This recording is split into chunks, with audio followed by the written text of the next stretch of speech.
Big news out of Mexico. Authorities say the Mexican army killed Nemesio Ruben Oseguera Cervantes, better known as El Mencho, the leader of the Jalisco New Generation cartel, in a Sunday operation in Jalisco. According to officials, he was wounded during an attempt to capture him near Tapalpa, about 2 hours from Guadalajara, and died while being flown to Mexico City. That would mark the end of one of Mexico's most wanted fugitives, the man behind one of the most violent cartels in the country. The aftermath was immediate and chaotic. Reports describe hours of roadblocks with burning vehicles across Jalisco and neighboring states. Jalisco's governor activated a Code Red, the state's crisis protocol, as clashes flared. Video from Puerto Vallarta showed multiple fires and thick smoke over a tourist hub on the Pacific coast. The U.S. State Department issued a security alert urging Americans in Jalisco, Tamaulipas, Michoacán, Guerrero, Nuevo León to shelter in place. So, who was El Mencho? Born July 17, 1966, in rural Michoacán, he grew up poor, in a family farming avocados. He left school in 5th grade to work the fields. By the 1990s, he was deep in drug trafficking.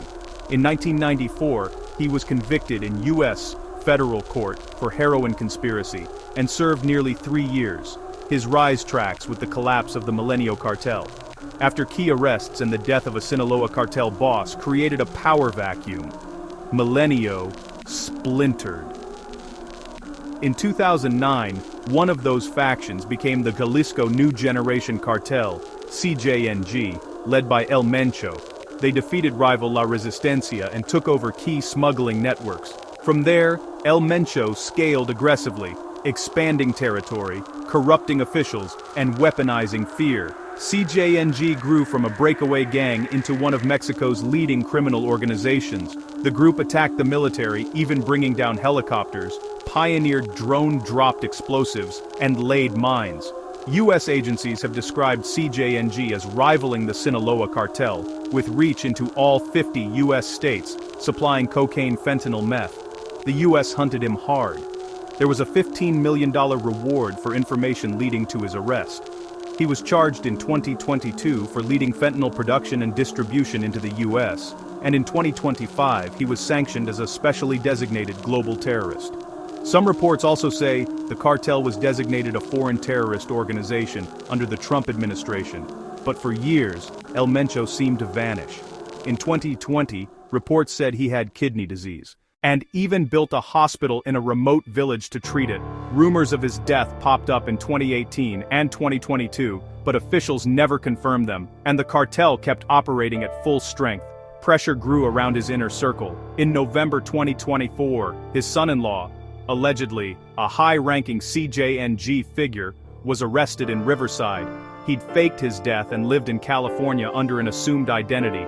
Then in March 2025, his son, El Menchito, was sentenced in the U.S. to life plus 30 years and ordered to forfeit over $6 billion.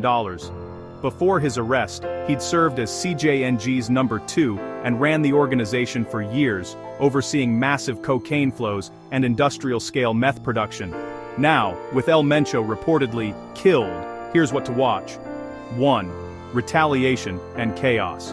The burning blockade suggests CJNG cells are lashing out to test the state and signal strength. 2. Succession. Power struggles could fracture CJNG or usher in a new, possibly more brutal leader. 3. Regional fallout. Expect shifting alliances, turf contests, and instability along trafficking corridors from the Pacific coast inland.